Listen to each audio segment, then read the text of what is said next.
हरिओम, ओम आनंद में, ओम शांति में, ओम ज्ञान में आप सभी दर्शकों का हमारे चैनल पर स्वागत है। आज हम लोग बीएड फर्स्ट सेमेस्टर के अंतर्गत सृजनशीलता के विषय में अर्थ समझेंगे। सृजनशीलता क्या होती है? सृजन का मतलब ही होता है निर्माण करना, एक प्रकार से उसकी रचना करना, उसी को कहते हैं सृजनशीलता। यानी हम अपने व्यवहार में, अपने सोच में, अपने क्रिया में या अपने ज्ञान में या किसी वस्तु के संदर्भ में या किसी व्यवहार के संदर्भ में हम जो कुछ नवीन चीज़, मौलिक रूप से नवीन चीज़, मतलब कि वह वैसा पहले ना हो। नवीन मौलिक रूप मतलब एक पूरा मूल रूप से दूसरे चीज़ों से वो भिन्न रचना हो और मानव के लिए उपयोगी हो, तो उसे हम क्या कहते हैं? सृजनशीलता कहते हैं। वास्तव में जो सृजनशीलता है वह व्यक्ति को किसी व्यवहार के माध्यम से, किसी क्रिया के माध्यम से, किसी वस्तु के माध्यम से, किसी खोज के माध्यम से कुछ ऐसी नई चीज़ प्रदान करता है, कुछ ऐसी नई चीज़ बनाता है जो मानव के लिए उपयोगी होती है। उसे हम क्या कहते हैं? सृजनशीलता कहते हैं। जैसे कोई नई कविता लिखता है, शब्द तो सब पुराने हैं परंतु वह व्यवस्थित करके एक नया रूप देता है, तो किसी चीज़ को नए ढंग से अरेंज करना भी क्या कहलाता है? सृजनशीलता कहलाता है। किसी चीज़ का सुधार करना भी सृजनशीलता कहलाता है। किसी चीज़ में कुछ परिवर्तन करना जो पहले ना हुआ हो, उसे भी सृजनशीलता कहते हैं। सृजनशीलता एक प्रकार से जो है एक मौलिक नवीन रचना है, नवीन व्यवहार है, नवीन क्रिया है, नवीन गतिविधि है, उसी को हम क्या कहते हैं?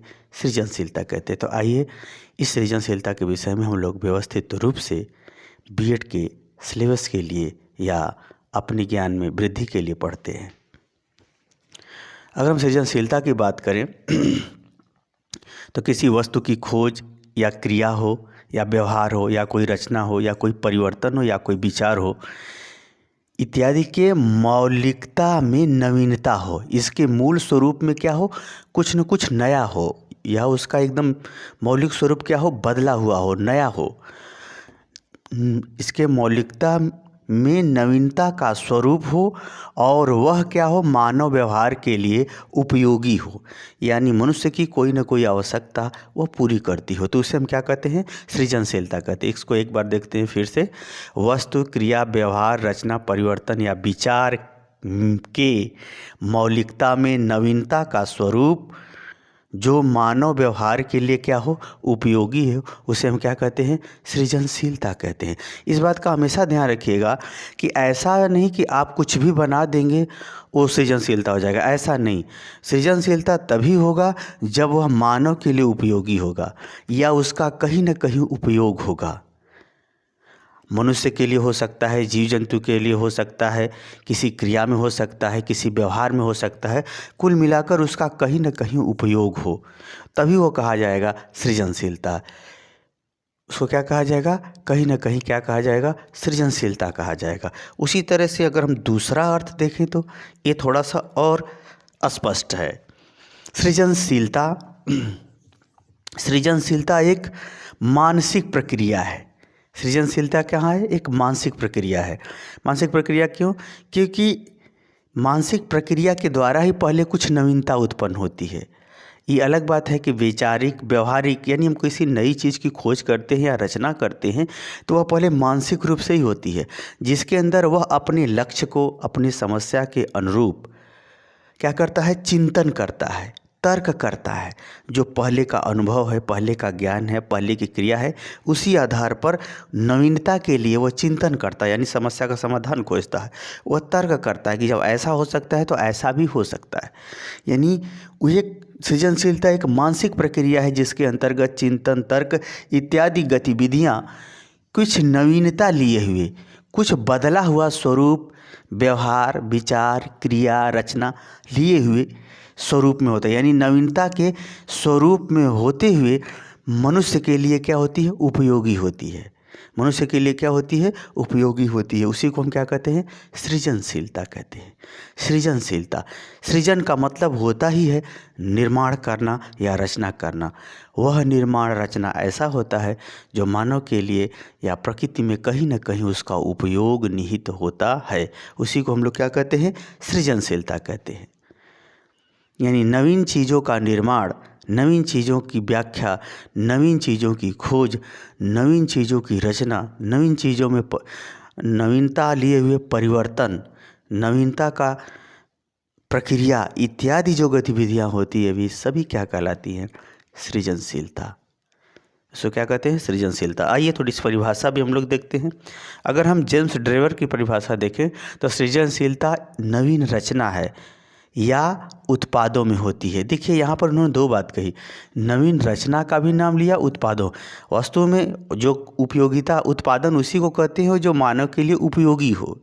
तो इन्होंने दोनों बातें कही, सृजनशीलता एक नवीन रचना है या उत्पादों में होती है। उत्पाद का मतलब ही होता है जो मानव के लिए उपयोगी वस्तु हो, उसी को उत्पाद कहते हैं। तो जेम्स ड्रेवर में बहुत थोड़े में ही बहुत अस्पष्ट बातें कह दी, परंतु हम जो है इन दोनों दृष्टिकोणों से आपको समझाए हैं ताकि आप व्यवहारिक तौर से इसकी व्यापकता और सूक्ष्मता दोनों अर्थों को आप समझ सके। आगे चलते हैं। ड्रेवहल ने बताया सृजनशीलता एक योग्यता है। क्या है? सृजनशीलता एक योग्यता है जो नवीन रचना या नवीन विचारों को लिए हुए होती है। नवीन रचना में कुछ भी हो सकता है, वह वस्तु हो सकती है, क्रिया हो सकता है, व्यवहार हो सकता है, रचना हो सकता है, कुछ भी हो सकता है नवीन रचना में। उसी तरह से विचार, नवीन विचार, जैसे नवीनता का विचार भी नई समस्याओं के समाधान का एक स्वरूप बन जाता है। तो इस प्रकार से ड्रेवर ने एक योग्यता के रूप में इसे परिभाषित किया है।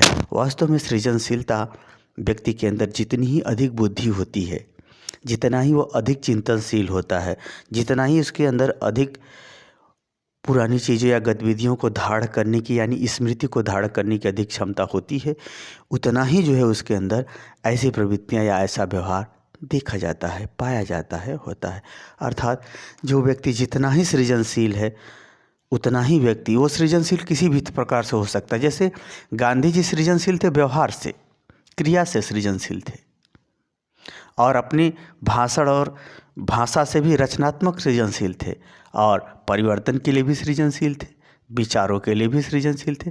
यानी आपके अंदर सृजनशीलता का जितना ही व्यापक रूप होगा आप उतना ही महान बन जाएंगे, क्योंकि उतना ही सामान्य व्यक्तियों से ऊपर उठते चले जाएंगे।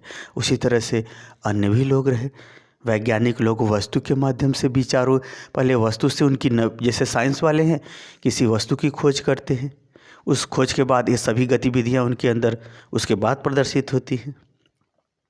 तो इस प्रकार से अगर हम बात कहें तो एक सृजनशीलता एक रचना है, एक निर्माण है, एक खोज है, एक परिवर्तन है जो पहले से नया होती है और उसका स्वरूप मानव के लिए क्या होता है? उपयोगी होता है। उसी को हम क्या कहते हैं? सृजनशीलता कहते हैं। मुझे उम्मीद है कि आप अर्थ को समझते हुए अपने जीवन की आवश्यक गतिविधियों में सृजनशीलता को परिभाषित कर सकेंगे, समझ सकेंगे, समझा सकेंगे, व्याख्या कर सकेंगे। यदि हमारा अर्थ आपको समझ में आ गया हो तो बिना शील संकोच शर्म किए कमेंट बॉक्स में करके ज़रूर बताइए।